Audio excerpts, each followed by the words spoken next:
જય શ્રી કૃષ્ણ મિત્રો। અહીં આજે પણ ભગવાન શ્રી કૃષ્ણનું હૃદય ધબકે છે। અત્યારે પણ ભગવાન શ્રી કૃષ્ણના શરીરનો ત્યાગ થયા બાદ પણ તેમનું હૃદય આજે પણ ધબકી રહ્યું છે।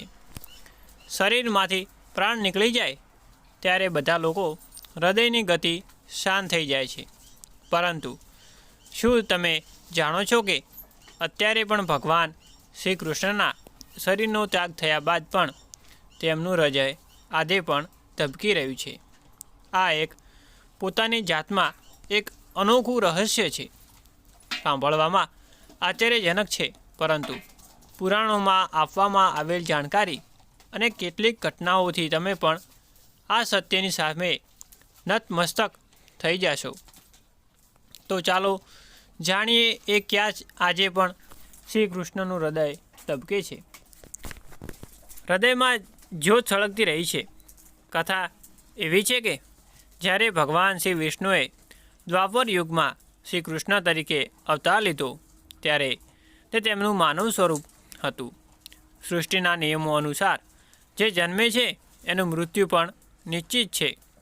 આવી સ્થિતિમાં મહાભારતના યુદ્ધના 36 વર્ષ પછી શ્રી કૃષ્ણએ મૃત્યુનો ત્યાગ કર્યો હતો, પરંતુ જ્યારે પાંડવોએ તેમના અંતિમ સંસ્કાર કર્યા ત્યારે શ્રી કૃષ્ણનું આખું શરીર અગ્નિને સમર્પિત હતું, પરંતુ તે તેમનું હૃદય હતું જે ધબકતું હતું।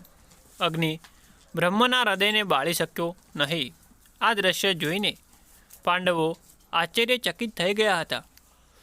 આકાશમાંથી અવાજ આવ્યો કે આ બ્રહ્માનું હૃદય છે, તેને સમુદ્રમાં વહેવા દો। પાંડવોએ કૃષ્ણનું હૃદય સમુદ્રમાં વહેવડાવ્યું હતું। જ્યારે શ્રી કૃષ્ણના હૃદયે આવું રૂપ ધારણ કર્યું, એવું કહેવાય છે કે પાણીમાં વહેતું કૃષ્ણનું હૃદય એક લોંગનું રૂપ ધારણ કરી લેતું હતું અને પાણીમાં વહેતા ઓરિસ્સાના દરિયા કિનારે પહોંચ્યું હતું। તે જ રાતે ભગવાન કૃષ્ણ રાજા ઇન્દ્રધૂમને સ્વપ્ને દેખાયા અને કહ્યું કે તેઓ લોંગના રૂપમાં દરિયા કિનારે ઊભા છે। સવારે ઉઠતાની સાથે જ રાજા ઇન્દ્રધૂમ ભગવાન કૃષ્ણએ જણાવેલ સ્થાન પર પહોંચી ગયા હતા। આ પછી તે લોંગને પ્રણામ કરીને તેને પોતાની સાથે લઈ આવ્યા હતા।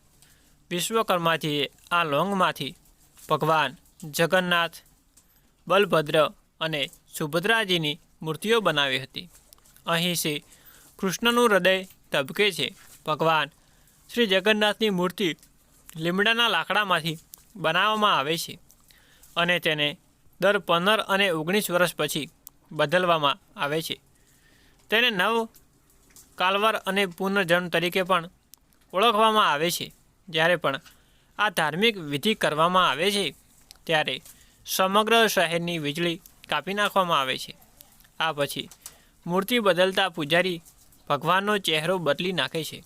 આ સમયે પૂજારીની આંખ પર પટ્ટી બાંધવામાં આવે છે અને તેના હાથ કપડાથી લપેટાયેલા હોય છે। કહેવાય છે ને કે આજે પણ આ મૂર્તિની નીચે શ્રી કૃષ્ણનું હૃદય ધબકે છે। ભગવાન કૃષ્ણનું હૃદય બદલતી વખતે આંખે પાટા, હાથમાં હાથમોજા અને આખા શહેરની પાવર નિષ્ફળતા પાછળ એક માન્યતા છે કે જો કોઈ તેમને આકસ્મિક રીતે જોશે તો તે મૃત્યુ પામશે। આ જ કારણ છે કે નવકલરવની વિધિ કરતાં પહેલાં સંપૂર્ણ તકેદારી રાખવામાં આવે છે। મૂર્તિ બદલનાર પૂજારીઓ કહે છે કે જ્યારે પણ આ પ્રક્રિયા થાય છે ત્યારે એવું લાગે છે કે જાણે કોઈ સસલું કાલેવરની અંદર કૂદી રહ્યું છે, જે કે હાથમાં પણ કપડાં બાંધેલા છે, પછી કંઈ સ્પષ્ટ રીતે જાણી શકાતો નથી। જય શ્રી કૃષ્ણ મિત્રો।